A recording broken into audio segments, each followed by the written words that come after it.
After finishing his stat farming on the 400th floor, Chinbai continues his ascent through the abyss.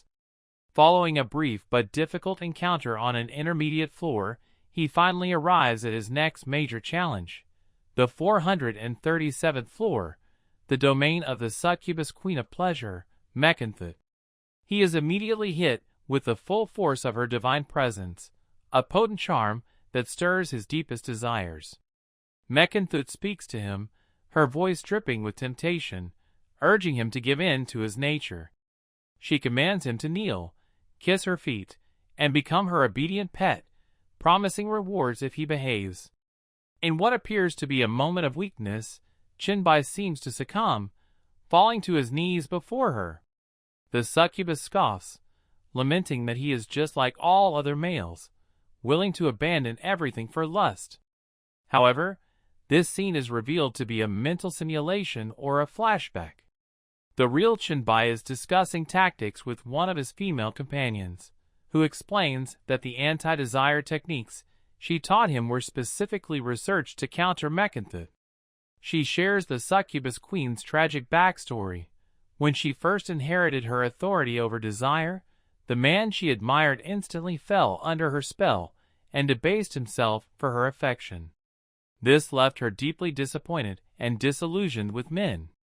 Since then, she tests any man who catches her fancy by unleashing her full charm, and the companion reveals a key secret.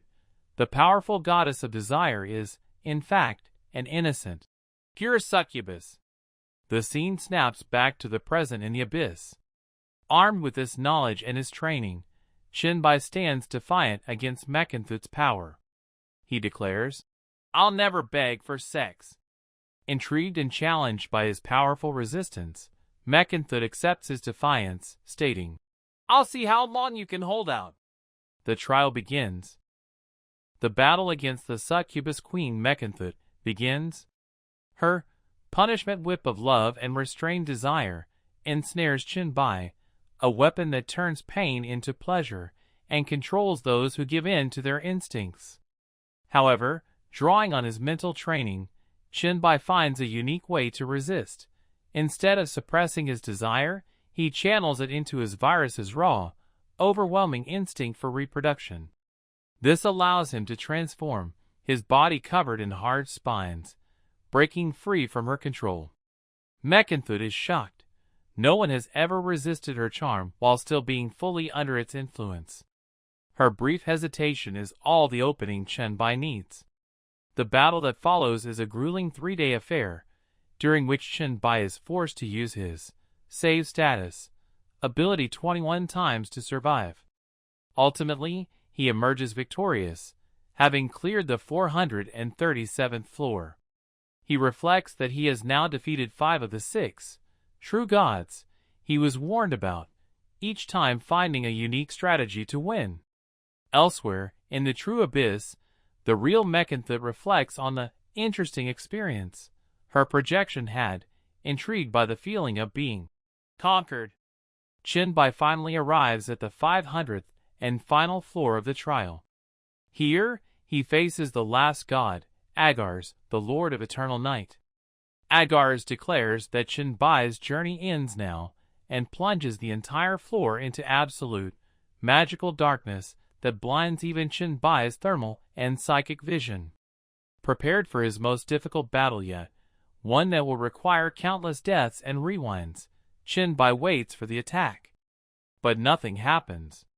Suddenly, a system prompt appears. 500th floor cleared. Please select a recovery time.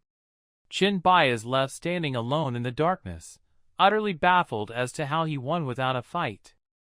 Baffled by his mysterious victory over Agars on the 500th floor, Chinbai proceeds with the trial. The system skips him past nearly 100 collapsed layers, dropping him directly onto the 600th floor. To his absolute shock, the opponent here is a legendary figure, the phantom incarnation of the Lord of Evil himself, Satan. Satan's projection awakens, revealing his true body has long since perished.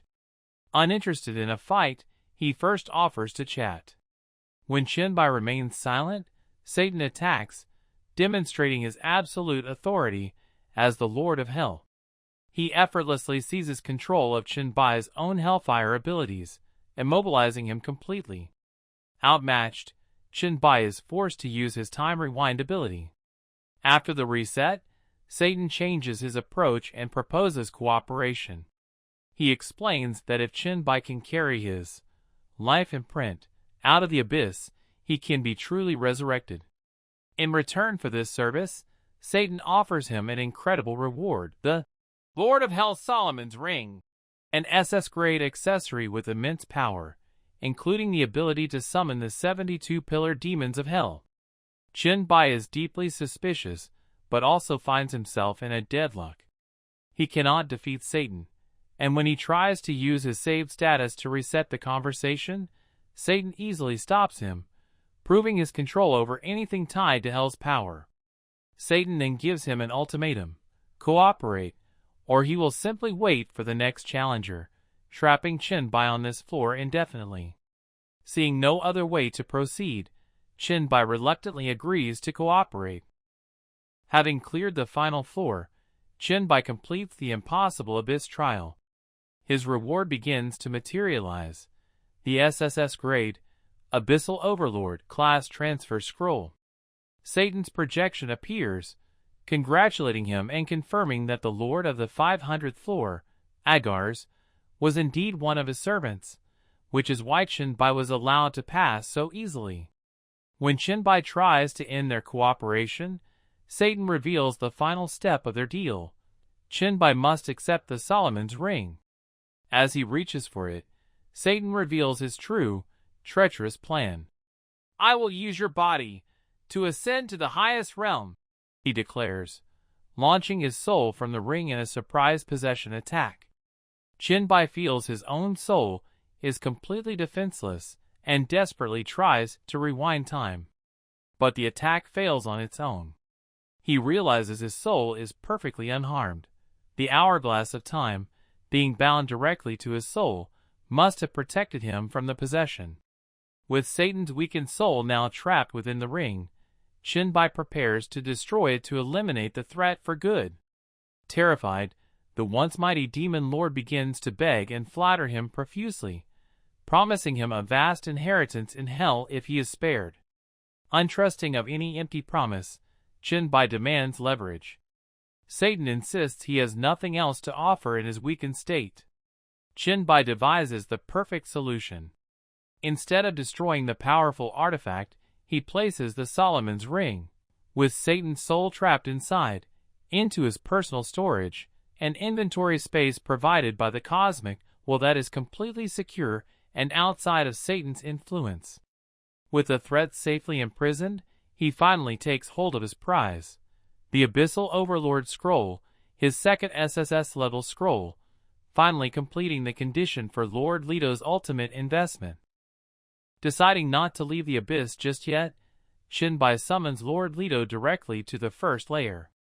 Leto arrives, complaining about the God-forsaken place, but his complaints turn to disbelief when Qinbai asks for the reward for his completed investment task.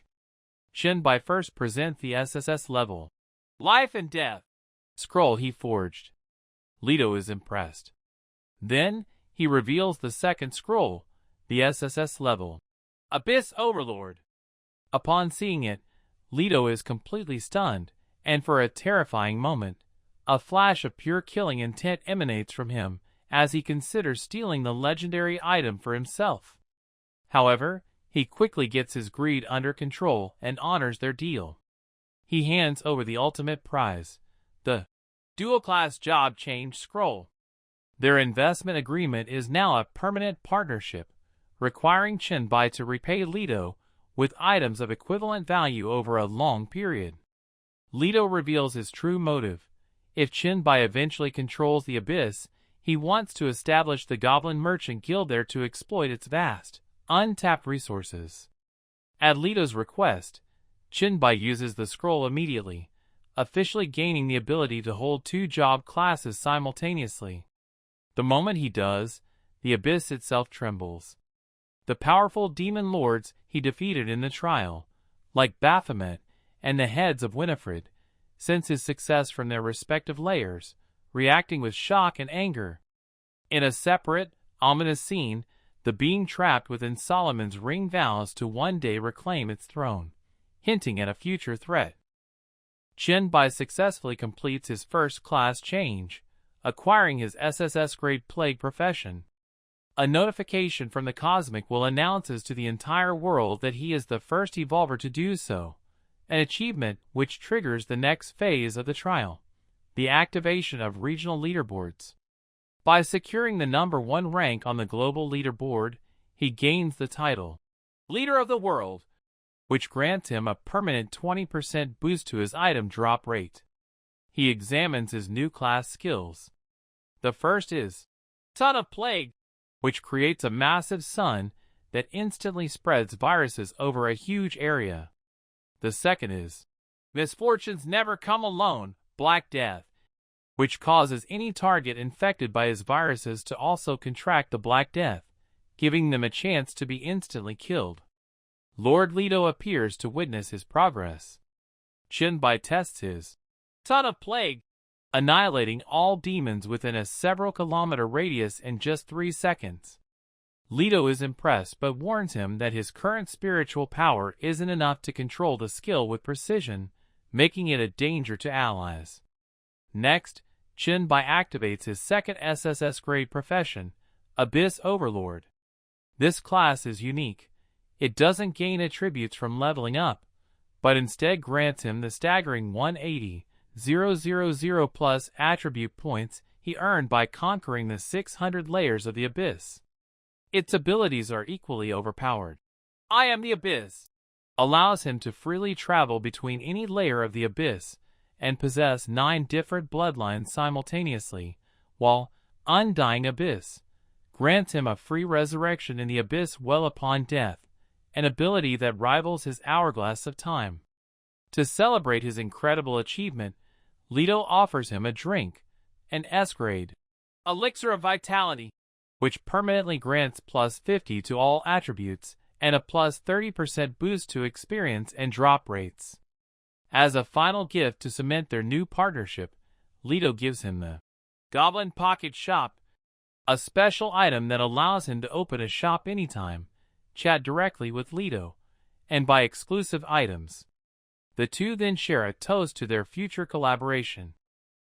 After completing his class changes, Jinbai begins testing his new Abyss Dominator abilities. He discovers that while he can instantly travel to any layer of the Abyss he has conquered, he cannot skip layers to conquer new ones. They must be done sequentially. Next, he tests Abyssal Assimilation, a power that lets him remodel items with abyssal energy. He takes out the Holy Spear of Longinus, which had previously rejected and burned him. Using the overwhelming power of the Abyssal Well to suppress the spear's holy resistance, he successfully transforms it into an evolving demonic weapon that he can now wield. His main goal, however, is on the 500th floor.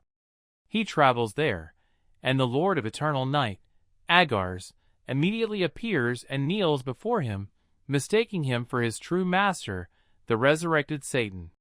Playing along, Jinbai uses the Solomon's Ring to reclaim Agar's soul, upgrading the ring's power to rank A. He then asks Agars for an item to boost his strength, and Agars offers an SS-grade Demon Lord Bloodline Essence. However, Agars then realizes Jinbai shouldn't know about the potion, as it was a personal gift from the real Satan. He furiously demands to know where his master is. Jinbai calmly reveals the truth and states, "Now I am your master."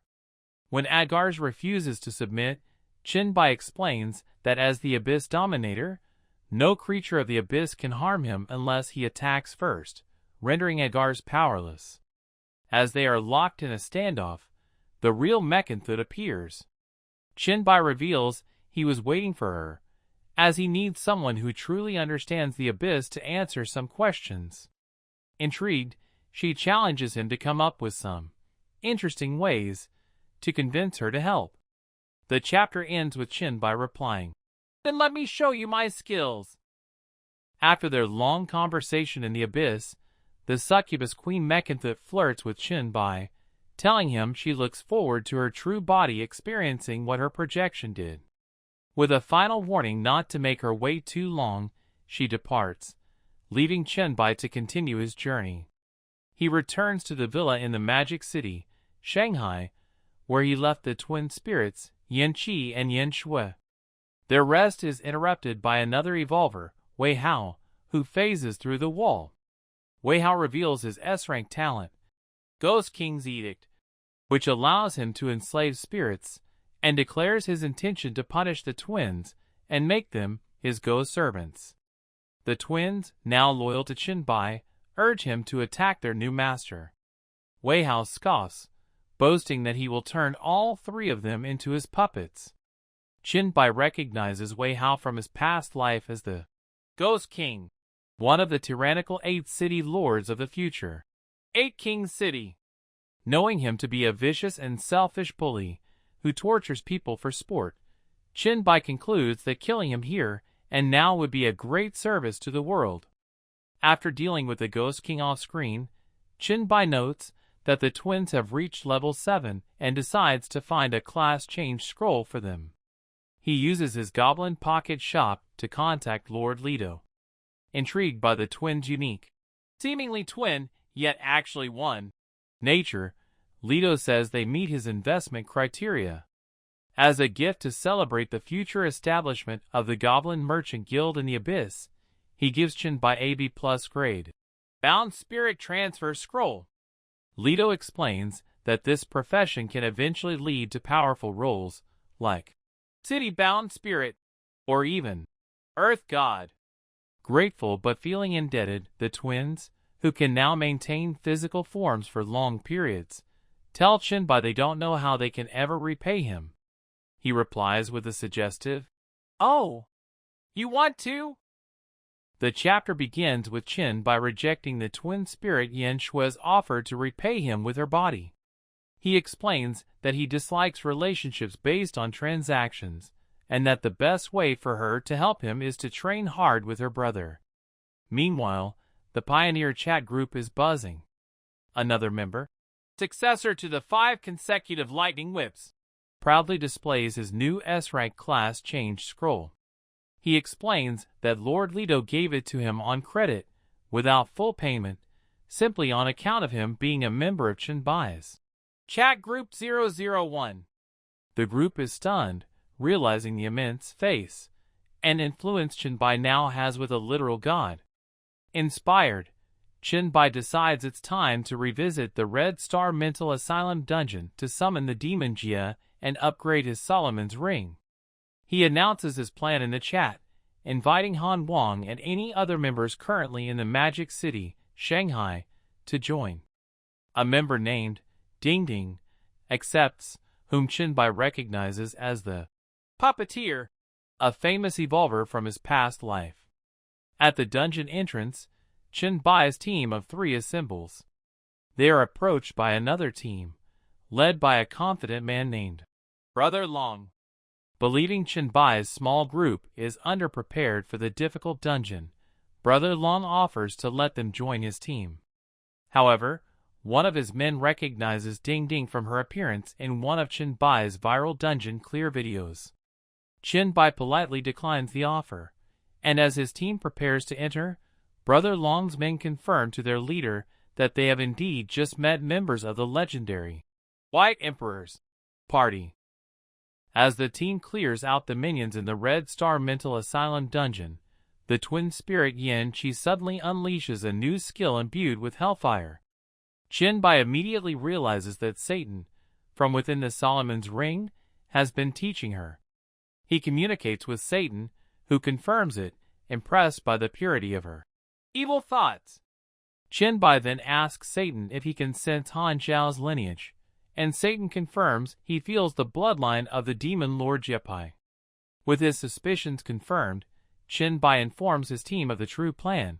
After clearing the dungeon, he will use the leftover monsters as a sacrifice to summon the demon god Jiepai himself. He reassures the nervous group that the dungeon's rules will restrict Jiepai's power, making him beatable. They proceed to the hidden sacrificial chamber. After manipulating the spiritual constructs of the summoning circle, the ritual begins. The dungeon's difficulty is upgraded to Hell level, and the demon Lord Jipai appears, furious at being summoned with such inferior sacrifices. He demands a better tribute, threatening to take their lives. Jiapai's anger turns to surprise when he notices Han Xiao and recognizes his own bloodline within the young man. Han Xiao boldly demands to know the whereabouts of his sister, which only enrages the demon lord further. As Jiapai threatens to kill his impudent descendant, Qinbai calmly steps forward, interrupting the demon's tirade and coolly asking if he's going to answer his friend's question. The confrontation with the demon Lord Jiapai begins. Qinbai taunts the arrogant demon, while Satan, speaking from within the Solomon's ring, notes that Jiapai doesn't understand the true power he is facing. Jiapai is dismissive until he finally senses the ring's overwhelming authority. Instantly terrified, he drops to his knees and begs for his life, recognizing the presence of his true master.